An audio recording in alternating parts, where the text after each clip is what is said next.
Hello and welcome to part 8 of Getting Unstuck, in which I will discuss coping with depression during the COVID-19 pandemic. This video will build upon the ideas covered in the 7-part Getting Unstuck workshop series, including ways in which depressive symptoms may increase or become more severe during COVID-19, as well as some adaptations you can make to the recommendations covered in the workshop that are specific to social distancing and the new normal of life during COVID-19.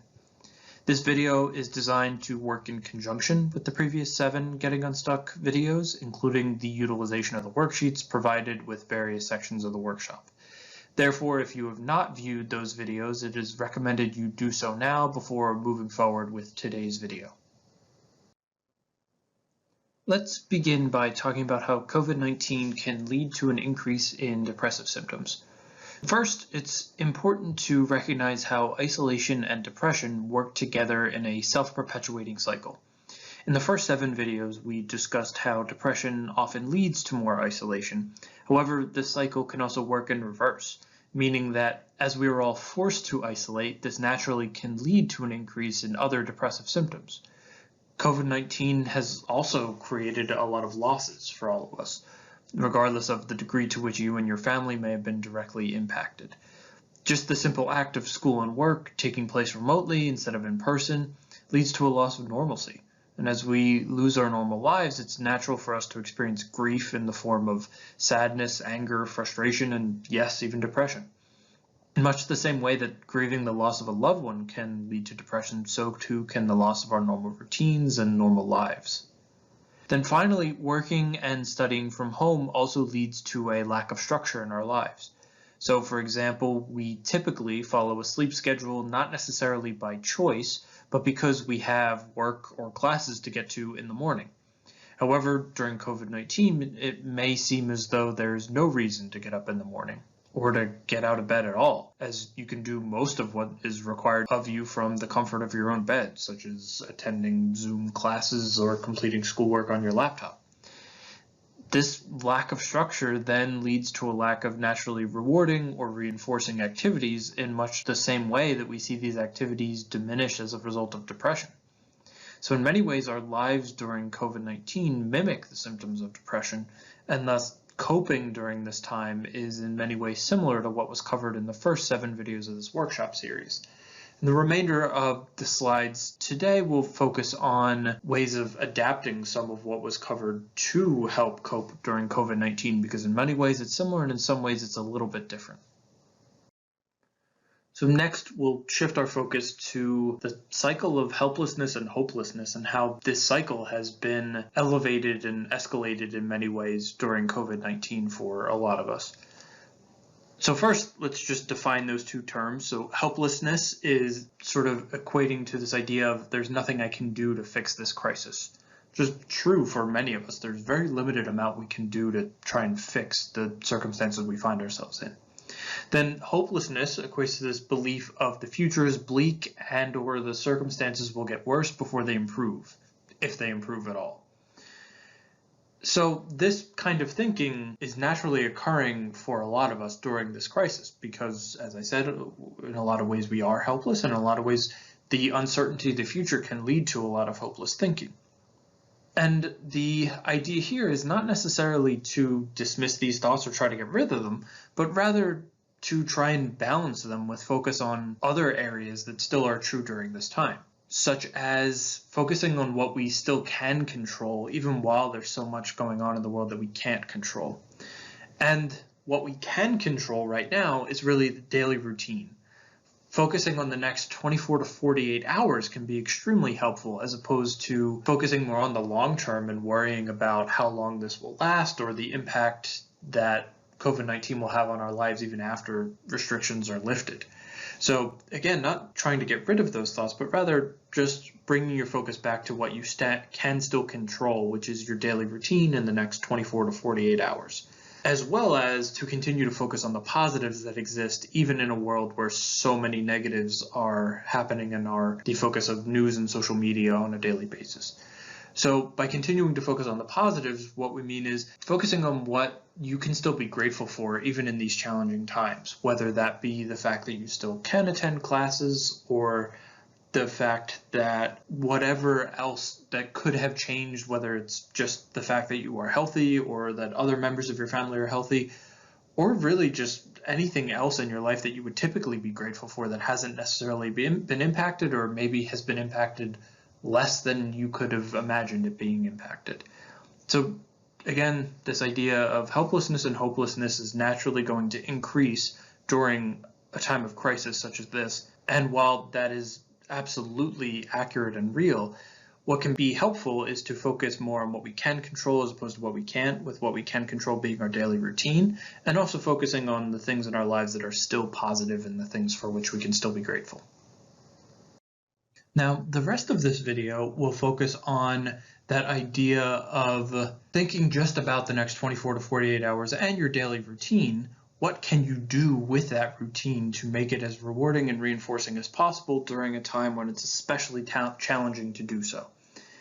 And the good thing here is we aren't starting from scratch. In a lot of ways, behavior activation during COVID-19 is very, very similar to the behavior activation recommendations that were discussed in modules 3, 4, and 5 of the original workshop series. Some of those activities just need to be modified for activities that you can do while at home, such as instead of going to the gym, exercising at home, or instead of going out with a friend, calling a friend via FaceTime or some other video format, or even just, talking on the phone with a friend instead of being able to see them in person. And so the first step is to develop a schedule for each day. Again, in the realm of what was discussed on the previous slide of by staying at home, in a lot of ways, it's taken away our structure. And by adding that structure back in, we can reduce some of the depressive symptoms that naturally come with fewer activities that are involved day to day. So when we talk about setting a schedule, the first step, really important to start with sleep and trying to go to bed at the same time each day and wake up at the same time each day. Even though it may feel like there's nothing for which you need to get out of bed in the morning, it still can be really helpful to just be awake more during light hours as opposed to during dark.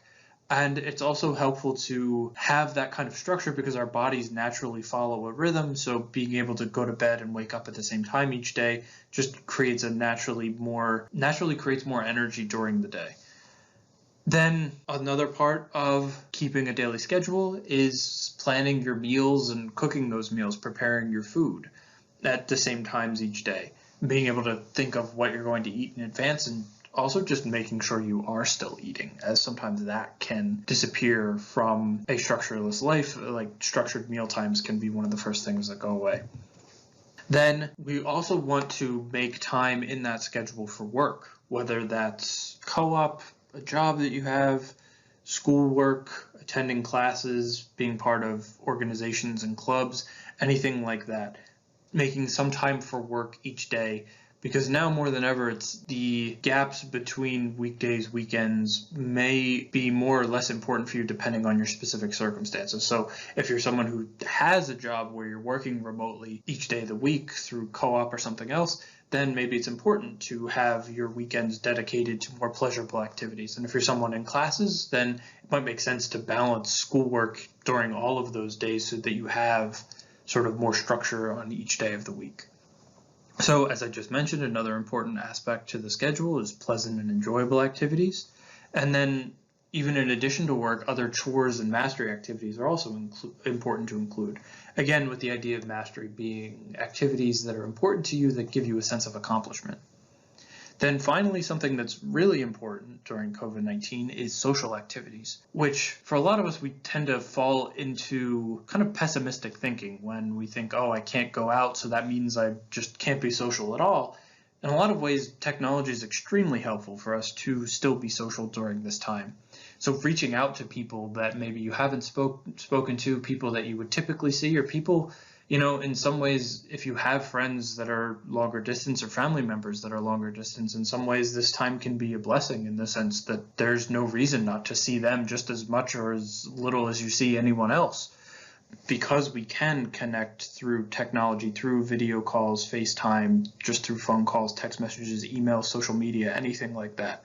So social activities are an essential component to behavior activation typically, and that does not change. And if anything, the importance of social activities just increases during COVID-19. So now we'll focus on just some different ideas of first pleasant activities, then we'll get into other types of activities that you can do in isolation. So pleasant activities, this list in some ways hasn't really changed much from the one covered in the original workshop.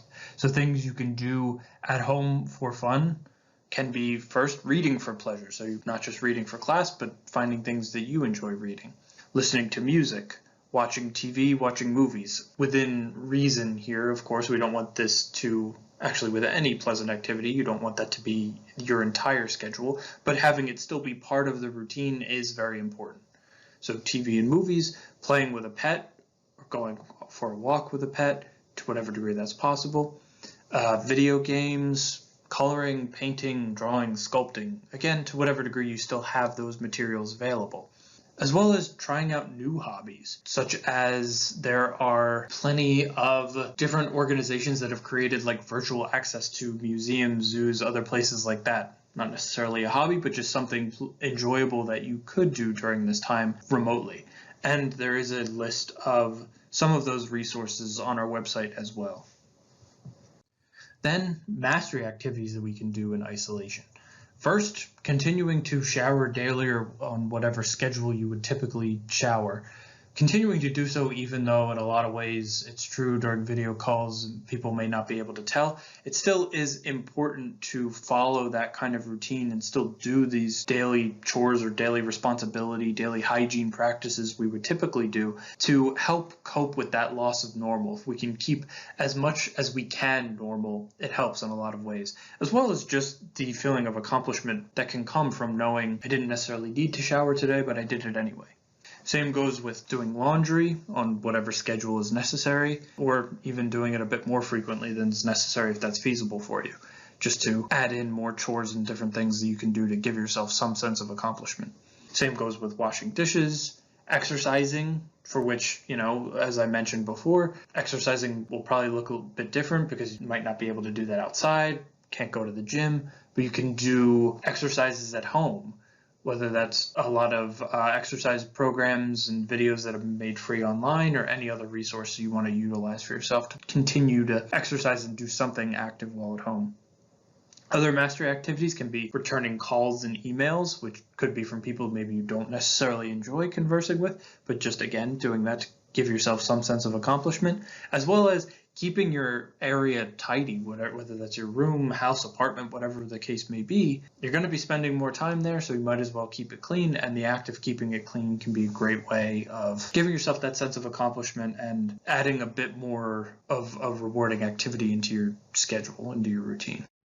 Next, we have social activities you can do in isolation. So, as mentioned before, these are extremely important while isolated, because while we may be physically isolated, it doesn't mean we need to be socially isolated in the sense of no longer having any contact with others. So, social activities can start with reaching out to friends and family, scheduling video chats, sharing meals over video chat. Even though you might not be eating the same thing, it can sort of, in a lot of ways, mimic the idea of like going out to dinner or just having dinner with a friend. Scheduling trivia and other games you can play virtually with friends. There's a lot of different apps that you can play with multiple people. You can also do trivia, things like that. Great ways to stay connected and do something that's entertaining and can lead you to kind of be distracted or sort of forget about what's going on for an hour or two. And then you can also sort of, in some ways, combining mastery activities with social activities. You can start an exercise program with a friend. So maybe you find some exercise videos that are available for free during the pandemic, and you and a friend can do those not together. However, you can sort of schedule them for the same days and then talk about what the experience was like afterwards. For some people, this can be like a competitive advantage of I want to make sure I'm doing as much as my friends, similar to like making a plan to go to the gym with a friend. And you can also discuss challenges and things like that. So just staying connected. And it can also honestly just be a great way to stay connected if there's a naturally occurring activity for you to be able to talk about with that friend instead of just, talking about what it's like to be socially isolated. You could talk about the exercise that you're doing with that friend. Hopefully, the recommendations covered in this video can help you to live a more meaningful and fulfilling life during COVID-19. As always, feel free to contact the Counseling Center if you are in need of any more support. Best of luck, and thank you for watching.